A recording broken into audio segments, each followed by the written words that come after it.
Assalamualaikum warahmatullahi wabarakatuh. Selamat berjumpa kembali. Kali ini kita akan melanjutkan di bagian yang kedua ya, teman-teman. Yaitu mengapa harus regresi logistik biner. Kalau kemarin saja teman-teman sudah belajar tentang regresi linier gitu ya. Kenapa masih harus belajar regresi logistik biner? Oke, kita cari tahu ya.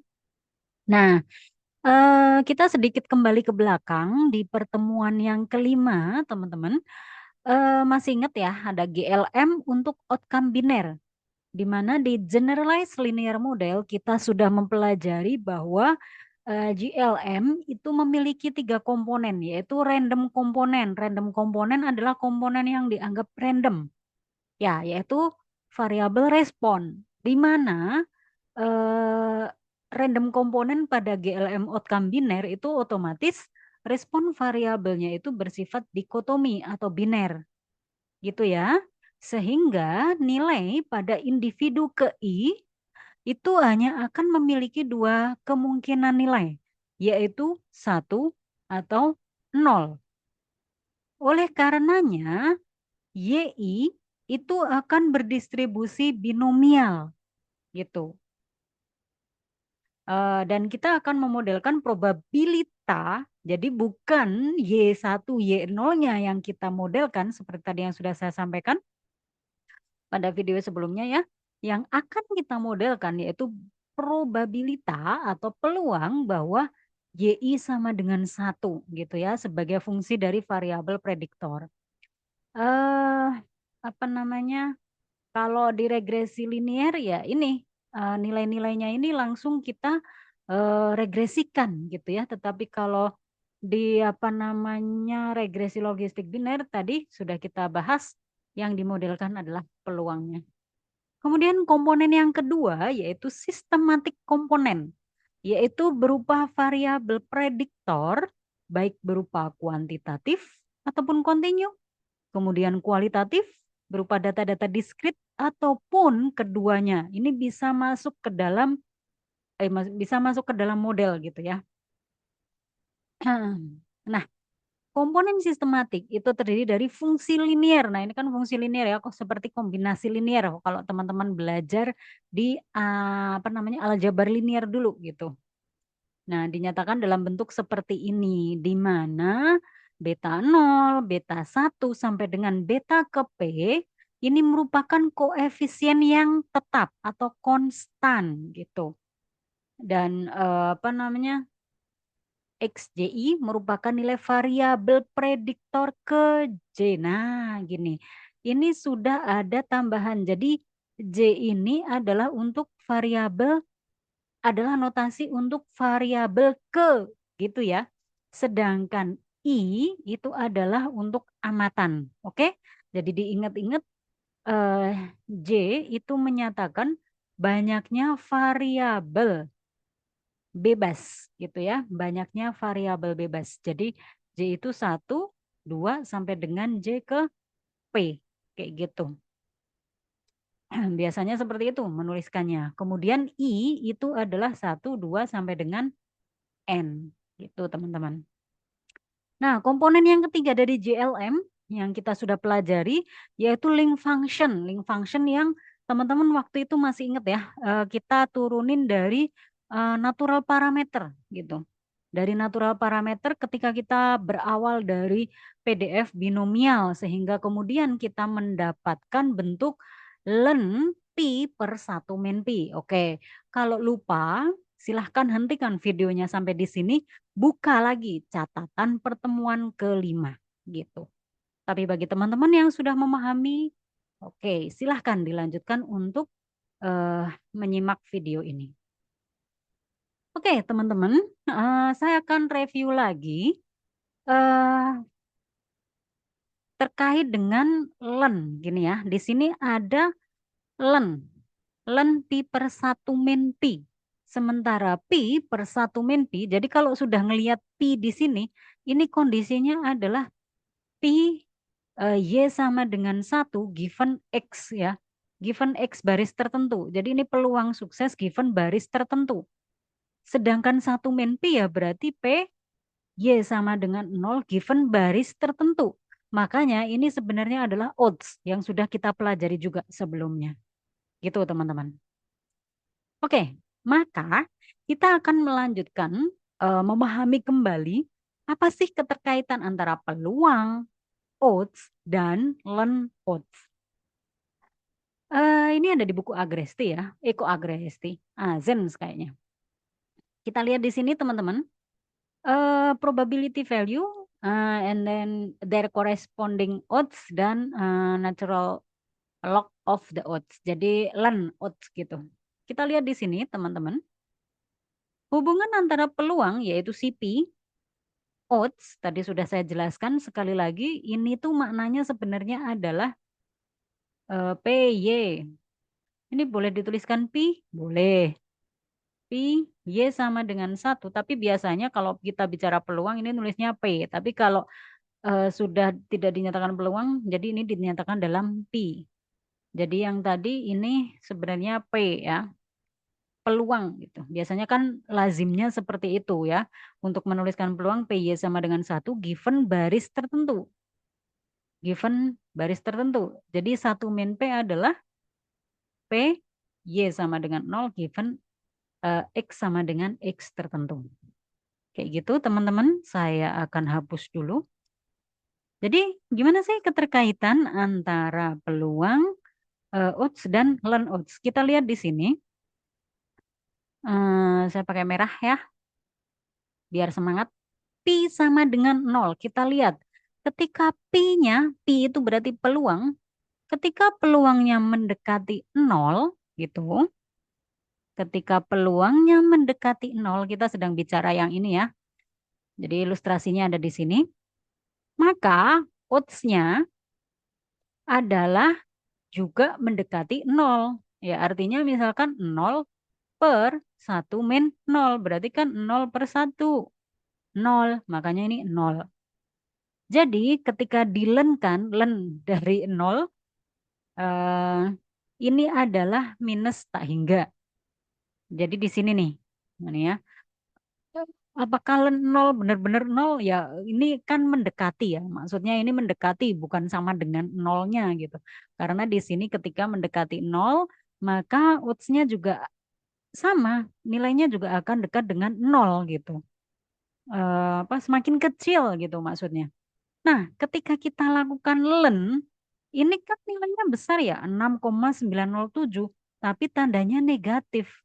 Nah, ini diidentikan dengan atau di apa namanya dituliskan gitu ya. Semakin kecil peluangnya, misalkan teman-teman nulis 0,000001 gitu. Nah, kemungkinan besar kalian akan mendapatkan nilai odds-nya itu akan semakin menuju minus tak hingga. Oke, itu yang pertama. Nah, nilai peluang sebagaimana kita tahu ya teman-teman, pastikan nilainya antara 0 sampai dengan 1. Oke, kita lihat. Ketika nilai pi, ini sekarang kita ke kondisi yang kedua. Ketika nilai pi sama dengan mendekati 1, yang artinya kita sekarang ada di posisi ini, itu, maka odds-nya odds-nya akan semakin besar gitu ya. Semakin gede banget nih nilainya. Kayak gitu. Nah, apa namanya? Maka di sini ketika pi sama dengan 1, odds-nya bukan sama dengan 1, tetapi odds-nya semakin tak hingga gitu, semakin besar. Lah tak hingga di len kan juga akan semakin besar, tetapi tandanya adalah positif. Gitu, teman-teman. Ya, tolong ini dipahami karena apa sih? Karena kita mau mengaitkan dengan regresi linier gitu sebenarnya, teman-teman. Oke, terus apa kaitannya dengan regresi linier? Tadi kalau kita sudah bicara bahwa yang dimodelkan dalam regresi logistik itu adalah P atau peluang kejadian suksesnya, bukan Y-nya gitu ya. Tetapi kita lebih memodelkan ke peluang kejadian sukses. Nah, nggak mungkin kan kita pakai sebuah nilai yang nilainya itu hanya 0 sampai 1, kemudian 0 dan 1 gitu ya. Kemudian kita langsung analisis dengan regresi linier gitu. Padahal teman-teman tahu di regresi linier Y-nya itu ringnya tidak dibatasi 0 dan 1 gitu. Jadi dia main tak hingga sampai tak hingga gitu ya. Nah, makanya di sini kita ketika kita membuat liniernya ya, balik lagi ke GLM, ketika membuat liniernya bukan pi sama dengan beta 0 ditambah beta 1 x 1 dan seterusnya, tetapi yang dilinierkan adalah len pi per 1 min pi ini gitu. Ya karena apa? Karena nilai len dari odds-nya itu berkisar dari min tak hingga sampai plus tak hingga. Nah, ring inilah yang bersesuaian dengan regresi linier gitu. Oke, penjelasan berikutnya. Kita lihat di sini antara 0 sampai nilai pi antara 0 sampai 1 ini ternyata titik tengahnya adalah 0,5 gitu teman-teman. Di sini sudah saya tandain 0,5. Ketika kita ambil 0,5 ternyata odds-nya itu nanti sama dengan 1. Kok bisa ya? Iya, misalkan nih 0,5 dibagi 1 min 0,5. Hasilnya kan sama dengan 1 nih odds-nya. Nah, len dari 1 itu sama dengan 0. Kayak gitu. Kalau teman-teman ingat distribusi normal itu eh titik tengahnya berapa sih? Atau rata-ratanya? Rata-ratanya 0 kan? Gitu. Ya, jadi kita balik lagi ke sini. Nilai odds itu bervariasi antara 0 dan plus tak hingga. Di mana odds 1 itu bersesuaian atau kalau odds-nya 1, odds-nya 1 itu berkorespondensi dengan titik tengah pi 0,5 gitu. Nah, kalau kita lihat len odds-nya ini bervariasi antara min tak hingga sampai plus tak hingga dengan len odds-nya adalah 0. Maka dia berkorespondensi dengan titik tengahnya juga 0,5 gitu teman-teman. Oke, terus gimana nih mengkaitkannya? Kita baca di sini teman-teman. Ring dari Len Out seperti ring dari distribusi normal tadi sudah saya sampaikan. Ya, jadi balik lagi ini yang masih saya tuliskan. Kenapa sih kita nggak langsung nulis pi sama dengan beta 0 ditambah beta 1 x 1? Ya karena ini pi-nya itu 0 sampai 1 gitu loh. Nilainya tuh 0 sampai 1 gitu teman-teman. Iya kan peluang nggak mungkin melebihi 1 gitu. Sementara di distribusi normal itu minta hingga sampai tak hingga. Jadi nggak mungkin ring dari pi yang akan kita modelkan untuk masuk ke regresi linier gitu ya maksudnya. Jadi kita menyesuaikan. Nah gitu. Learn odds itu ringnya sudah seperti distribusi normal standar gitu ya. Yang tidak punya batas artinya berkisar dari ini min tak hingga sampai tak hingga dengan titik tengahnya itu adalah nol dan dia berupa simetrik gitu. Itulah kenapa len odds atau logit menjadi link function dari GLM untuk outcome biner. Selain dari pertemuan 5 yang sudah kita buktikan bahwa natural parameternya uh, itu adalah len pi per 1 min pi gitu ya. Nah, ini ada alasan secara apa namanya numeriknya ternyata seperti ini. Jadi yang memenuhi ring dari distribusi normal itu bukan pi tetapi eh, len dari odds-nya kayak gitu. Kenapa bukan odds ya? Kita lihat aja ring dari odds-nya itu kan 0 sampai tak hingga gitu. Gak sesuai kan? Untuk distribusi normal gitu teman-teman. Jadi inilah kenapa learn odds itu menjadi link function untuk GLM. Oke, ini adalah ilustrasi peluang kejadian sukses dan sebuah variabel kontinu gitu ya. Ini maksudnya apa sih Bu? Ya, ini adalah berbagai macam jenis hubungan. Ibaratnya gini, kalau di regresi linier kita bisa gini loh teman-teman. Misalkan kita punya sebaran nilai gitu ya. Mungkin masih ingat ya di regresi pertemuan satu kita kan bisa boleh nggak garis regresinya gini? Boleh. Boleh nggak yang seperti ini? Boleh juga. Apakah gini? Boleh. Ini boleh. Tapi gimana caranya supaya dapat model yang terbaik? Ya cari model yang paling meminimumkan errornya gitu ya. Supaya apa? Supaya modelnya itu lebih fit dengan sebaran dari datanya. Model fit adalah model yang cocok untuk menggambarkan hubungan antara variabel Y dengan variabel X-nya. Kayak gitu.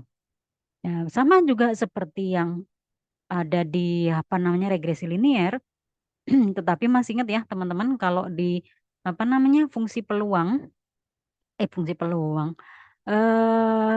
grafik dari regresi logistik gitu ya, fungsi logistik, nah lebih tepatnya adalah fungsi logistik itu dibentuknya seperti ini, huruf S terbalik. Maksudnya apa? Kok ada yang ke kanan, ada yang ke kiri gitu ya. Yang ke kanan ini artinya hubungannya positif gitu ya. Hubungannya positif itu asosiasinya sejalan, bisa dikatakan sejalan gitu. Artinya sejalan apa sih? Ya artinya semakin besar pada suatu nilai X tertentu, kecenderungan untuk terjadinya kejadian sukses itu akan semakin meningkat, akan semakin besar kayak gitu. Ditandai dengan koefisien regresinya itu positif.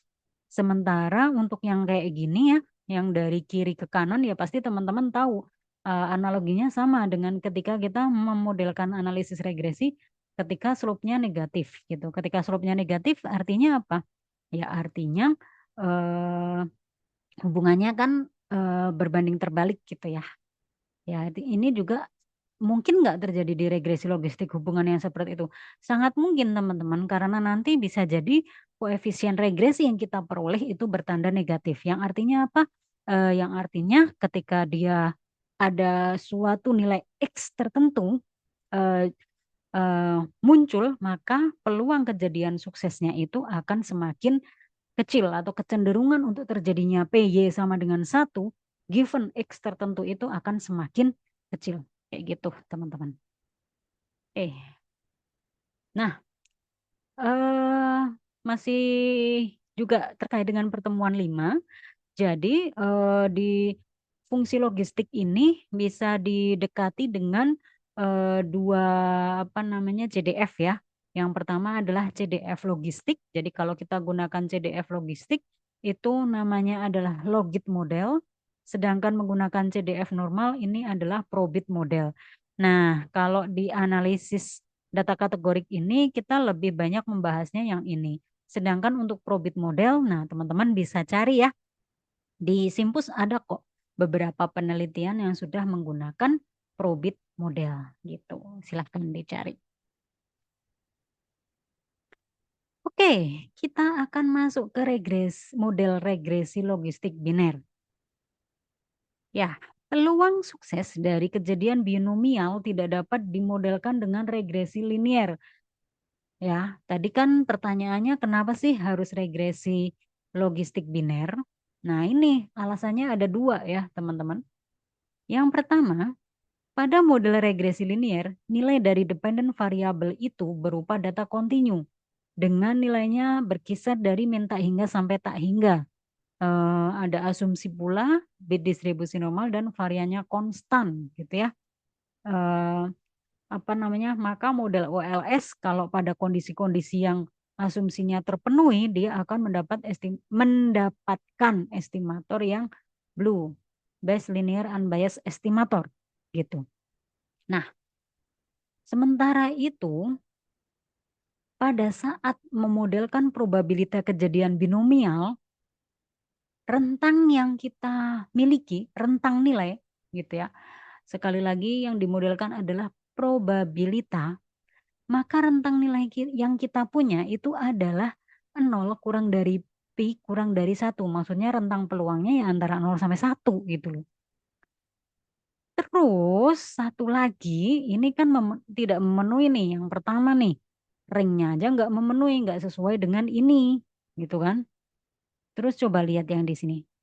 Varian kejadian binomial itu kan teman-teman tahu ya, NPQ kan. Nah, ini kalau dijabarin kan jadi seperti ini. NPQ. Maka varian dari kejadian binomial itu akan bergantung pada nilai X yang tidak konstan. Sementara pada regresi linear kita butuh asumsi varian yang konstan. Gitu teman-teman. Jadi ini alasan pertama, yang ini adalah alasan yang kedua. Itu jadi variannya ini sangat bergantung pada nilai X yang tidak konstan gitu. Kalau X-nya berubah, ya maka nilai peluangnya juga akan berubah. Berarti kan variannya juga akan berubah gitu. Nah, karena perubahan-perubahan nilai varian ini atau dengan kata lain variannya adalah tidak konstan, maka kita tidak bisa menggunakan OLS. Itulah kenapa kita gunakan MLE. Ya, selain juga teman-teman tahu bahwa binomial ini masuk dalam keluarga distribusi family exponential distribution ya, keluarga distribusi eksponensial. Nah, kita ilustrasikan ya teman-teman. Tadi kan ada kata-kata saya yang ini nih. Variannya itu tidak konstan. Apa sih maksudnya? Oke, kita lihat di sini. Teman-teman mungkin masih ingat ya ketika saya mencontohkan ini dulu. Berapapun nilai dari siapa X ya. Ini contohnya adalah dosis gitu ya, dosis dosis apa dosis? Nggak tahu lah. Apapun itu mungkin sembuh, salah. Sembuh tidak sembuh atau mungkin kebalikannya gitu ya. Pokoknya ini adalah peluangnya 0 sampai 1 dan ini adalah nilai X kontinu. Kalau kita lihat di sini ya teman-teman, ketika di titik ini, maaf, ketika di titik ini, sebentar, saya balik dulu.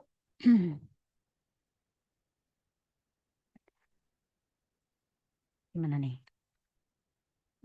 Ketika di titik ini, berapapun nilai X-nya, semakin meningkat, kan semakin ke kanan semakin meningkat ya teman-teman. Tetapi kita lihat di sini kecenderungannya variannya tidak terlalu berfluktuasi. Maksudnya tidak berfluktuasi apa? Ya nilai apa namanya peluangnya kan masih di sini-sini aja. Berarti nanti peluang variannya tidak akan terlalu berubah banyak gitu. Sama juga dengan yang ada di sini. Karena apa? Mau nilai X-nya berapapun, ya nilai peluangnya tetap akan satu, nggak akan melebihi satu gitu kan. Jadi variannya tidak akan berubah banyak pada kondisi nilai X yang sangat kecil dan juga nilai X yang sangat besar. Tapi coba teman-teman perhatikan di sini, di posisi-posisi tengah-tengah yang ada di sini nih. Ini kan X-nya naik dikit aja, peluangnya langsung berubah, berubah, berubah, berubah, berubah gitu ya. Kok tahu Bu berubah? Ya iyalah kita lihat aja teman-teman. Kita kan udah belajar tentang ini ya, kemiringan ya. Artinya kalau suatu grafik itu lurus aja berarti kan tidak punya kemiringan ya. Gradiennya kan nol gitu. Atau kita tulis secara umum gradiennya nol. Kalau kita punya garis yang semakin miring ya pasti gradiennya juga akan semakin besar gitu. Ya artinya perubahannya semakin banyak. Nah, karena perubahan nilai peluang yang di tengah-tengah ini besar, maka inilah yang kita tidak bisa menghandle atau tidak akan terkontrol dari variannya. Yang tadi saya bilang variannya berubah-ubah itu gitu. Atau di sini saya tambahkan variasi nilai peluang di rentang nilai X, yaitu pada bagian bawah dan bagian atas ini cenderung kecil gitu ya, mendekati nol. Sementara di bagian tengah-tengahnya eh, perubahan X yang sedikit saja, dia akan mengubah nilai peluangnya semakin besar. Sehingga di antara nilai itu, ya, yang di tengah-tengah ini, maka apa namanya, nilai variannya akan semakin besar atau berubah gitu ya, tidak konstan gitu. Jadi ini yang dimaksud dengan varian tidak konstan, sehingga kita tidak bisa menggunakan OLS. Oke.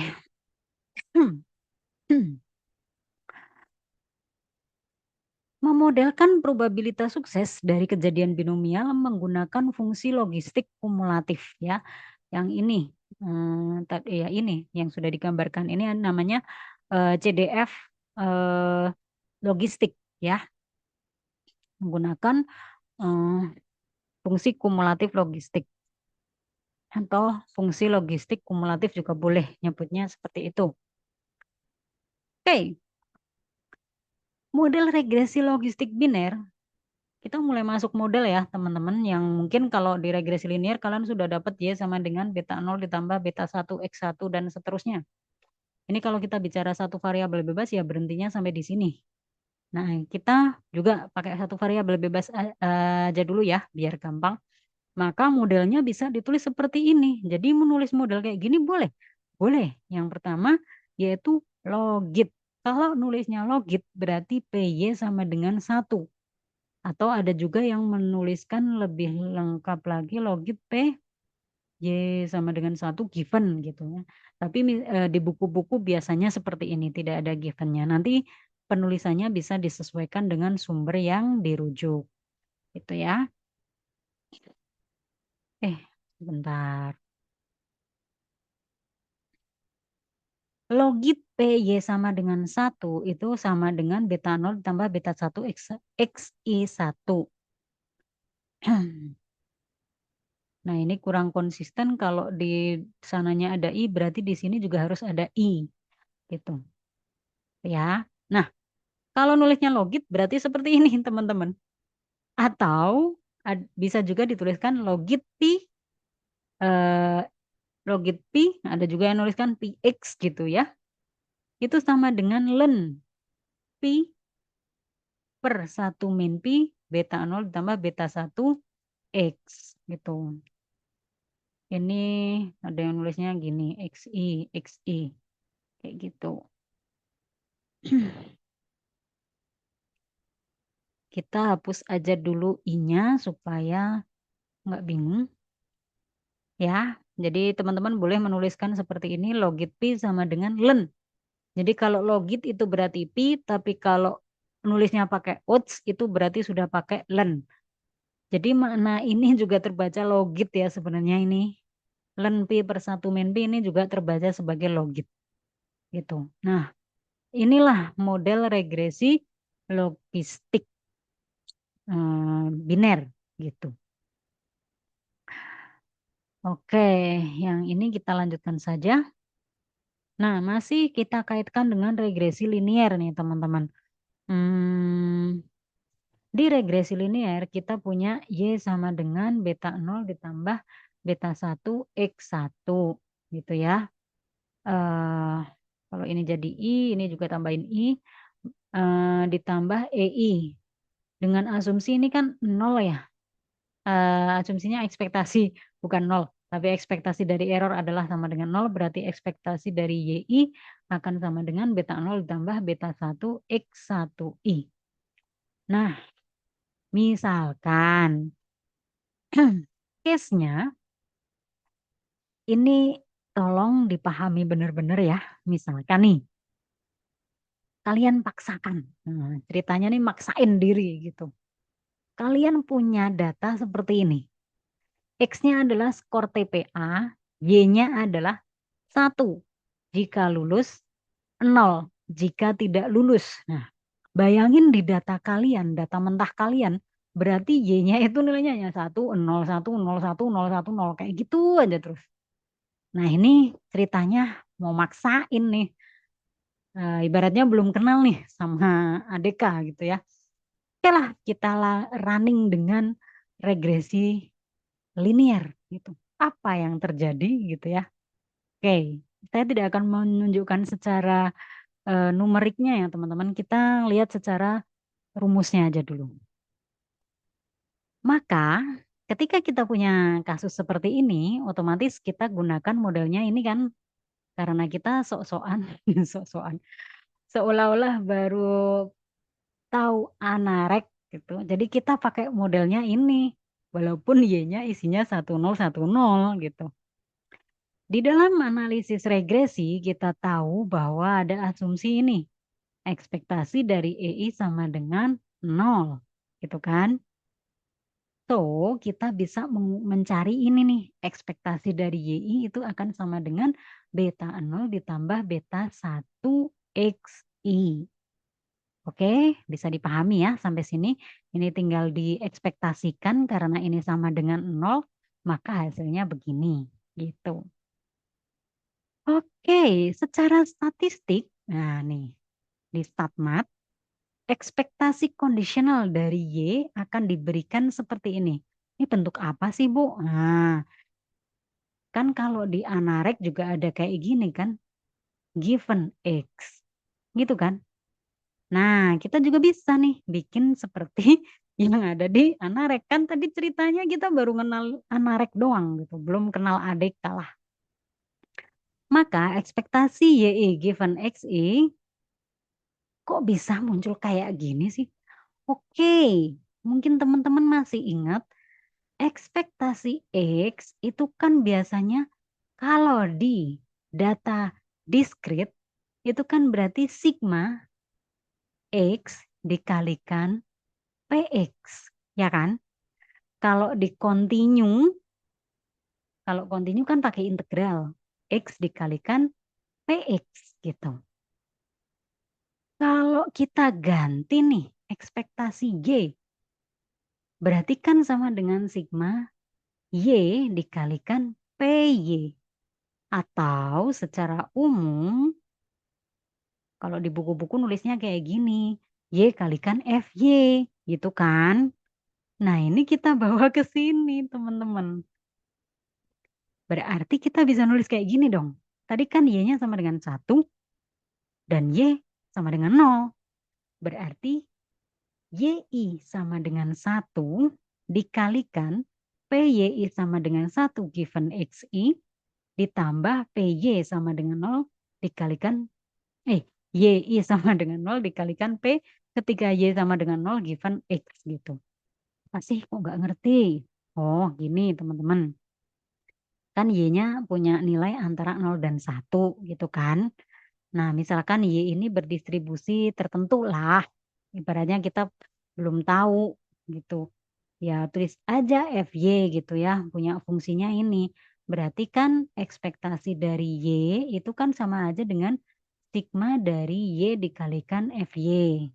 Kalau dijabarkan kan berarti Y sama dengan 0 dikalikan F, Y sama dengan 0. Ditambah ketika Y-nya sama dengan 1 dikalikan F, Y sama dengan 1. Ya sama dengan yang ini. Y sama dengan 1 dikalikan PY sama dengan 1. Ketika ditambah dengan Y sama dengan 0 dikalikan PY sama dengan 0. Nah kok bisa berubah jadi gini? Ya iya karena ketika Y-nya sama dengan 0 dikalikan sesuatu kan hasilnya 0. Maka hasilnya seperti ini. YI sama dengan 1 dikalikan P, YI sama dengan 1. Dan ternyata teman-teman, ekspektasi Y ya, ini hasilnya sama aja dengan PY sama dengan 1 given X. Mungkin kalau teman-teman ada yang masih ingat, PYI sama dengan 1 itu kan sama dengan P kan sebenarnya. PX gitu ya. Kan sebenarnya sama dengan ini. Oke, kalau belum paham boleh dihentikan dulu, kemudian diulangi lagi ya. Nah, bagi teman-teman yang sudah paham, silahkan dilanjutkan satu slide lagi untuk bagian 2. Ekspektasi YI akhirnya sama dengan ini, gitu. Oke. Jadi, kalau kita kaitkan ke sini, misalkan PI adalah probabilitas orang ke I yang lulus ujian, artinya Y sama dengan 1 kan, sukses nih.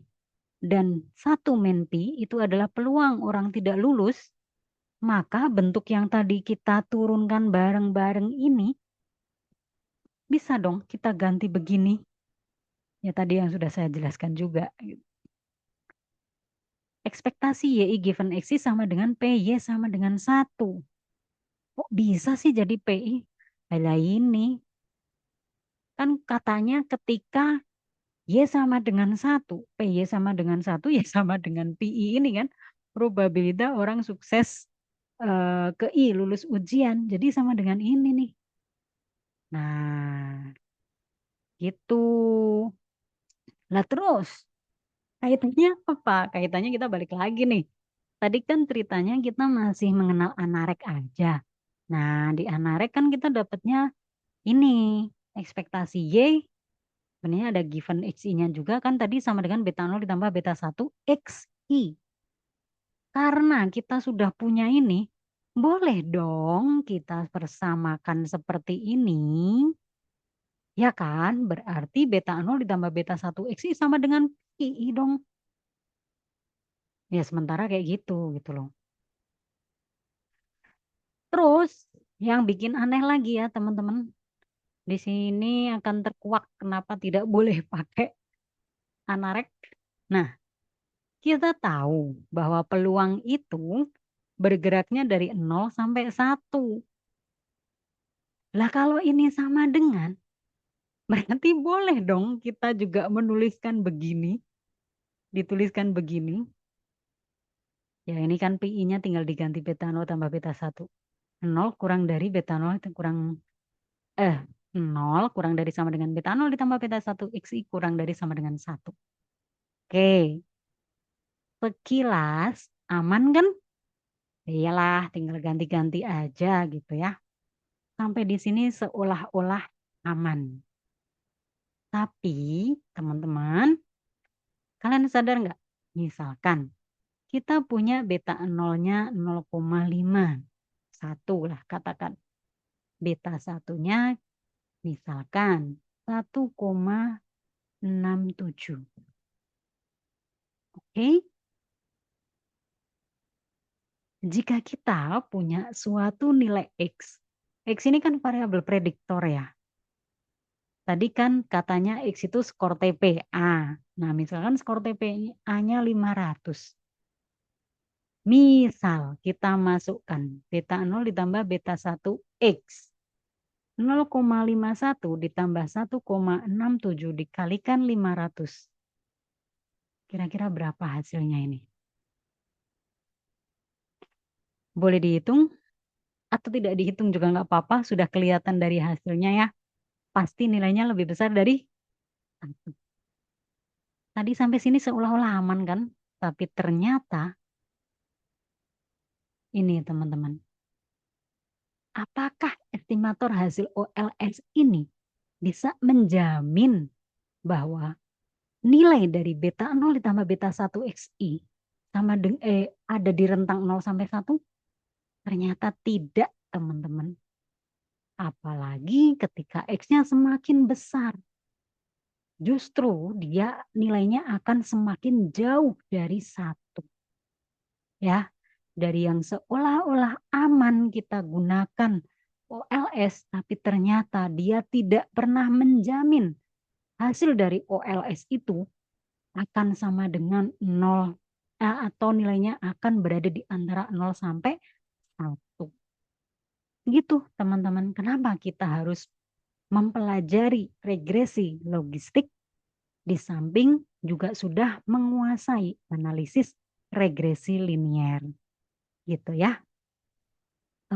Mungkin sementara ini dulu untuk video yang kedua emang agak panjang karena ini adalah intinya. Semoga bisa dipahami. Mungkin saya akan hentikan dulu. Sampai jumpa di bagian berikutnya ya. Kita masih akan punya beberapa bagian lagi. Terima kasih. Wassalamualaikum warahmatullahi wabarakatuh.